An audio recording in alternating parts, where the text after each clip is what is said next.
트래블콕.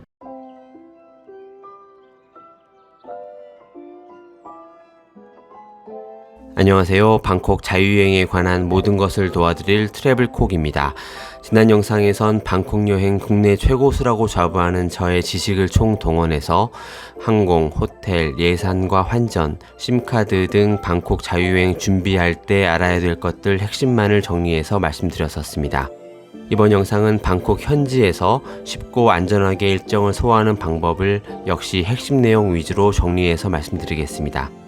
참고로 인천공항에서 방콕 수완나푼공항까지의 출입국 절차와 기내에서 출입국 신고서 작성 요령 등을 설명한 영상은 영어 못해도 방콕 여행하기 공항 입출국 편에서 자세히 다뤘으니까 해외여행이 처음이거나 방콕이 처음인 분들은 그 영상도 참고하시면 도움되실 거라 생각합니다. 그럼 핵심 요약 총정리 두 번째이자 마지막 편 지금부터 바로 시작하겠습니다. 방콕의 택시비는 세계 어느 나라 비해서도 상대적으로 저렴한 편입니다. 택시 수도 많고 웬만한 거리는 우리 돈 5,000원을 잘 넘지 않으니까 여행객들 대부분은 기본 이동수단으로 사용하게 됩니다.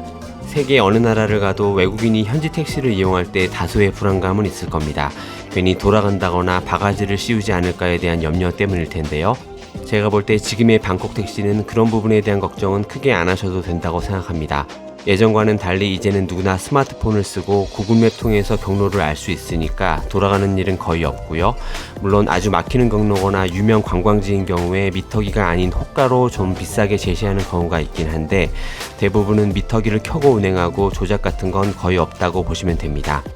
방콕에서 택시에 대해서 안 좋은 경험을 하게 되는 경우는 많은 관광객들이 몰리는 장소와 시간대에 그 앞에 정차되어 있는 택시를 이용한 경우일 겁니다. 그곳에 서 있는 택시와 툭툭 기사들은 기본적으로 미터 요금의 3, 4배에 해당하는 요금으로 호객을 하니까 그것들 말고 도로를 따라서 조금 걸어 나와서 지나다니는 택시를 잡으면 어렵지 않게 미터 택시를 이용할 수 있습니다. 빈택시 여부는 밤낮 상관없이 앞유리 오른쪽 아래에 우린 알아볼 수 없는 글씨로 초록색 또는 빨간색 불이 켜져 있는지 여부로 판단할 수 있고요. 두 색깔에 대한 차이는 없다고 보시면 됩니다. 탑승할 땐 손을 들어서 세운 다음에 바로 뒷자리 문 열고 탑승하거나 또는 먼저 앞 창문 쪽으로 가서 목적지를 말한 다음 타라고 하면 타면 됩니다. 창문으로 하는 이유는 많이 막히는 길이거나 먼 거리일 경우에 미터기가 아닌 호가로 가려고 하거나 승차 거부할 수 있기 때문인데요. 근데 이건 전 세계 모든 택시기사들이 같은 거니까 그럴 땐 보내고 다음 차를 잡아 타면 됩니다. 방콕의 택시는 정말 많습니다. 기사님과 목적지를 소통할 땐 아주 유명한 관광지인 경우는 말로 해도 되겠지만 호텔명이나 영문으로 된 지명은 잘 못 알아듣습니다. 그럴 때는 구글 지도를 확대 그리고 축소하면서 보여주고 소통하면 됩니다. 구글 지도엔 지명이나 도로명이 태국어로 변기된 경우가 많으니까 기사님이 알아채실 확률이 훨씬 높아집니다. 일단 목적지 소통을 하고 탑승을 했다면 대부분은 미터기를 조금 있다가 키니까 안심하셔도 되고요. 그렇지 않다면 얼마에 가겠다고 제시할 텐데 그럴 땐 내려서 다음 차 타시면 됩니다. 태국 택시는 기본 요금 35밭, 우리 돈으로 1,500원 정도로 시작해서 2밭씩 올라가고요. 20분 이내로 이동할 때 100밭을 잘 넘지 않습니다. 1단위 바트는 올림에서 10단위로 드리는 게 보통이고 가끔 역으로 1단위를 절사하고 거슬러 주시는 쿨한 기사님도 많이 계십니다. 베트남 같은 동남아 국가에서 그랩이라는 콜택시 앱을 이용해 본 적이 있는 분들은 아실 텐데 방콕도 그랩이 있고 목적지와 요금을 미리 확정하고 갈 수 있어서 택시에 비해서 편리한 점이 있습니다. 그런데 태국은 그랩 요금이 택시보다 기본적으로 20% 이상 비싸기도 하고 각각의 장단점이 뚜렷하니까 상황에 따라서 두 개를 적절히 섞어서 이용하는 게 좋습니다. 택시는 지나다니는 것 즉시 잡아 탈 수 있지만 그랩은 앱으로 부킹한 다음에 기본적으로 5에서 10분 정도 기다려야 됩니다. 그리고 서로 GPS상의 위치를 파악하면서 만나야 되는데 위성신호도 한계라는 게 있으니까 수월하게 만나기 위해서는 그랩 내에 문자나 통화 기능으로 각자의 위치를 계속 소통해야 할 필요도 있습니다. 일단 만나기만 한다면 이후로는 목적지나 요금에 대해서 소통할 필요 없이 부킹할 때 표시된 요금만을 목적지 도착해서 지불하면 되니까 분명히 강점이 있습니다. 그런데 이런 그랩도 역시 내가 많이 막히는 길 위에 있다거나 기사 입장에서 꺼리는 목적지라면 만나는 시간이 길어지거나 부킹이 되지 않은 경우가 있으니까 상황별로 둘을 적절히 선택하셔야 됩니다. 우리나라에서 타다 서비스가 적법하냐 아니냐를 두고 논란이 있는 것처럼 태국의 그랩도 흔하긴 하지만 택시들의 반발이 심하다고 합니다. 실제로 그랩 기사에 대한 택시 기사의 폭행 사건도 종종 일어난다고 하는데요. 물론 그들의 다툼이 우리 이용자의 책임은 아니지만 내가 부른 그랩 기사에게 불미스러운 일이 벌어지는 걸 원하지는 않으니까 그랩을 이용할 땐 이왕이면 택시 기사의 눈에 띄지 않는 곳에서 승하차를 하는 거 염두하시면 좋습니다. 그리고 방콕은 도로가 자주 막히는 걸로도 유명합니다. 큰 길, 골목길 할 거 없이 그런 편인데요. 그래서 택시에 비해서 상대적으로 이용하긴 좀 번거로워도 BTS와 MRT 같은 전철을 이용한다면 경우에 따라서 빠르게 목적지로 갈 수 있는 이동 옵션이 되니까 역까지 걸어서도 갈 수 있는 호텔 위치를 추천드린 이유이기도 합니다. 항상 택시보다 빠르진 않고 출퇴근 시간에 여기도 긴 줄을 서야 되기도 하고요. 또 두세 명이 같이 이동한다면 오히려 택시보다 비쌀 수도 있습니다. BTS는 지상철이고 MRT는 지하철입니다. 그리고 이 둘 간의 역내 환승은 되지 않습니다. 역 밖으로 나와서 인접한 다른 역으로 갈아타는 시스템이고 티켓도 물론 각각 따로 끊어야 됩니다. 요금은 15바 정도부터 시작해서 거리에 따라서 50바 정도까지 올라가고 역 구조는 비교적 단순한 편이라서 이용하시는데 크게 어렵진 않으실 겁니다. 티켓은 두 가지 방법으로 구매할 수 있습니다. 티켓 창구에서 도착명과 인원수를 말한 다음 표시해주는 요금을 지불하고 사는 방법, 그리고 자동 판매기의 영문 안내에 따라서 스크린에 도착 역명을 누르고 사는 방법이 있는데 둘 다 줄이 길다면 제 경험상 티켓 창구가 좀 더 빨랐습니다. 자판기는 아무래도 외국인들이 선호하고 이들 대부분이 익숙하지는 않으니까 지체하는 시간이 길어지기 때문이라고 판단됩니다. BTS는 카드형 티켓, 그리고 MRT는 플라스틱 동전형 티켓으로 모양이 다릅니다. 둘 다 역 안으로 들어갈 땐 개찰구에 갖다 대는 거고요. 역 밖으로 나올 땐 그것들을 구멍에 집어넣어야 됩니다. 우리나라는 플랫폼에서 탑승 방향을 파악할 때 바로 다음 역과 주요역이 같이 안내되지만 방콕은 주로 종착역만 표시됩니다. 그러니까 가고자 하는 역 방향의 종착역을 미리 숙지해야 더 수월하게 이용할 수 있습니다. 이에 대한 자세한 내용은 제가 올려드린 BTS MRT 이용 방법 영상 참고하시면 도움되실 겁니다. 방콕 수완나품 공항에 도착해서 나오면 가장 첫 미션이 호텔로 이동하는 걸 텐데요. 일반적으로 세 가지 방법 중에 하나를 선택하게 됩니다. 첫 번째로 가장 저렴하게는 공항 내 지하 1층 공항철도를 이용해서 방콕 중심까지 간 다음 거기서 택시를 타거나 BTS 또는 MRT역 인접한 호텔이라면 그것들로 갈아타고 호텔로 가는 방법입니다. 빠르기도 하고 가장 저렴한 방법이지만 여기서 내린 다음엔 대부분은 또 캐리어를 끌고 호텔까지 결국 택시를 이용해야 되는 부분이 있겠습니다. 두 번째는 가장 많이들 이용하실 택시로 가는 방법입니다. 수완나품 공항의 택시는 전용 승차장이 따로 있고 거길 이용하게 되는데요. 짐 찾아서 바로 나오면 공항의 2층인데 1층으로 한층 내려가서 퍼블릭 택시라고 쓰여진 곳으로 간 다음에 키오스크에서 번호표를 뽑고 그 번호에 해당하는 택시 승차장으로 가서 기다렸다가 탑승하면 됩니다. 호텔 위치는 아까 말씀드린 것처럼 구글맵 보여드리면서 소통하면 좋고요. 당연히 미터기로 갈 수 있지만 기본적으로 공항 이용료와 톨게이트 비용 약 150에서 200바 정도를 운행 중에 또는 도착해서 추가로 지불해야 되는 거 참고하셔야겠습니다. 수쿰빗의 아송역 부근 호텔 기준으로 미터기와 추가 요금 포함해서 보통 500바 내외로 나오니까 처음부터 토탈 요금 500에서 600바 정도로 협상을 하고 가면 첫 도착부터 신경 덜 쓰고 호텔로 갈 수 있겠습니다. 마지막으로 해외나 방콕이 처음이거나 인솔해야 될 가족이 있다면 여행사 픽업 서비스를 미리 예약해서 이용하는 것도 방법입니다.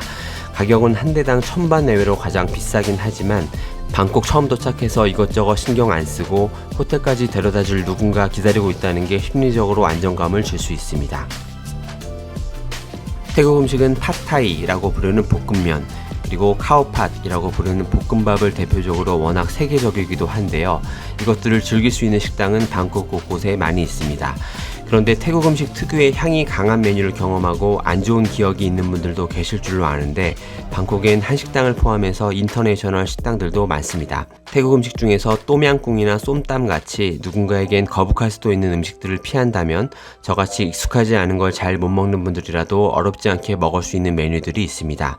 팟타이, 카오팟, 뿌파퐁 커리, 모닝글로리라고 잘 알려진 팍풍파이댕, 그리고 덮밥의 종류인 팟카파오 등이 대표적입니다. 많은 식당들은 메뉴에 사진도 같이 있으니까 주문할 때 별로 어려움은 없으실 거고요. 태국 대부분의 식당은 물을 포함한 음료는 별도로 사 먹어야 됩니다. 식당 중에 테이블에 생수병이 그냥 놓여져 있는 경우가 있는데 이것도 무료가 아니고 나중에 계산할 때 마신 병수만큼 청구되는 거 참고하셔야겠습니다. 계산할 땐 우리나라처럼 카운터로 가서 하기보단 앉은 자리에서 계산서를 먼저 요청한 다음 거기 표시된 금액을 그 자리에서 계산하는 형태라고 보시면 됩니다. 팁에 대해서는 특별한 경우가 아니면 굳이 안 줘도 되니까 너무 어려워하지 마시고 마음 내킬 때만 총 금액에 따라서 20바트나 50바트 정도를 지폐로 놓고 나오면 충분합니다. 앞에 말씀드린 대로 맛있는 태국 음식점은 많습니다.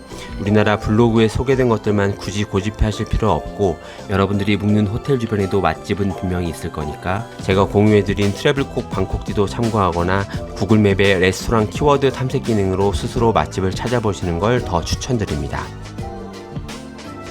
태국에서 마사지를 받는다는 건 여행 중 가장 특별한 경험일 겁니다.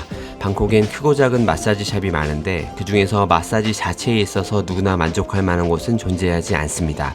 그날 어떤 마사지사를 만나느냐, 또 그분이 나와 잘 맞느냐에 따라서 만족도는 전혀 달라질 수 있습니다. 가장 흔한 타이 마사지 1시간 기준 300바트 정도의 소규모 샵들, 그리고 500바트 내외의 브랜딩된 곳들, 그리고 1000바트 내외의 호텔이나 고급 스파들 정도로 구분할 수 있는데 가격대에 따라서 시설이나 마사지 외 체계화된 서비스 정도의 차이지 실력 차이는 없다고 말씀드리고 싶습니다.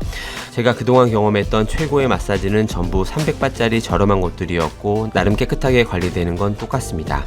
물론 비쌀수록 마사지 이외의 부분들 때문에 더 크게 만족할 수는 있겠지만 마사지 자체의 만족감을 보장받으려고 비싼 곳을 찾는다면 말리고 싶습니다.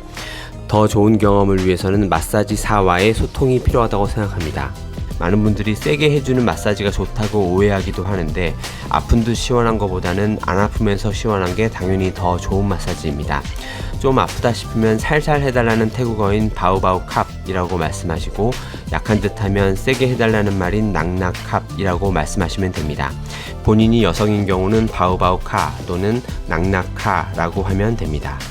마사지 받고 나서 아픈 기억이 많았던 분이라면 나중에 몸을 씻어야 되는 번거로움은 있지만 상대적으로 소프트하게 해주는 오일 마사지를 타이 마사지 대신 선택해 보시는 것도 좋겠습니다. 마사지가 끝나면 시간당 50바트 정도의 팁을 그분께 따로 직접 드리는 걸 추천드립니다.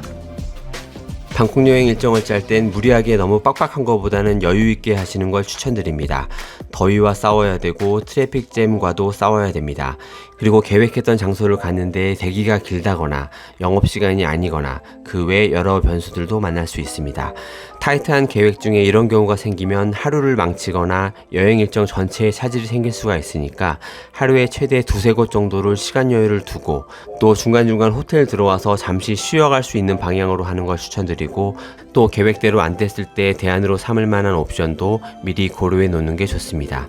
어차피 일주일 이내 일정이라면 방콕에서 가고 싶은 곳들 다 둘러보는 건 불가능할 거니까 여유로운 마음으로 우선순위 위주로 둘러보고 그 외엔 다음 방문 기회를 기약하면 어떨까 합니다.